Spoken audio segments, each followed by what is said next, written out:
নমস্কার ছোট বন্ধুরা, 2026 সালের বৃত্তি পরীক্ষার বিশেষ কিছু নিয়মাবলীর পরিবর্তন ঘটেছে। তো সেটা নিয়ে আজকে আলোচনা করব।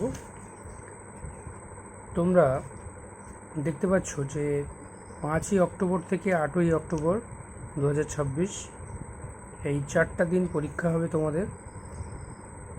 আগে 5টা বিষয়ের পরীক্ষা হতো 5 দিন ধরে, কিন্তু এখন মাতৃভাষা অর্থাৎ যাদের বাংলা আছে বাংলা, যাদের হিন্দি, যাদের উর্দু, এই তিনটে হচ্ছে মাতৃভাষা। এছাড়াও রয়েছে গণিত, ইংরেজি এবং এবারে ইতিহাস, ভূগোল, বিজ্ঞান পুরোটাই একসাথে পরীক্ষা হবে।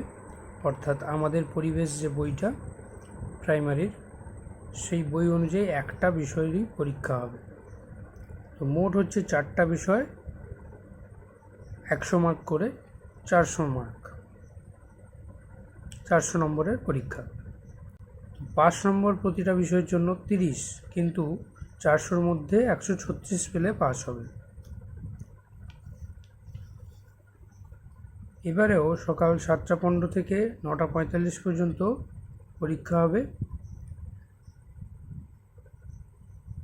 এবারে পরীক্ষার ফিটা একটু বাড়ানো হয়েছে, 50 টাকা ফিস হয়েছে এবং তার সাথে আরও 5 বছরের প্রশ্নপত্রের এই যে বইটা, এটা 2025-এর আগের বছরের বই, এখন নতুন বই চলে এসছে। এছাড়াও আছে প্রাইমারি ইংরেজি বই, যেটা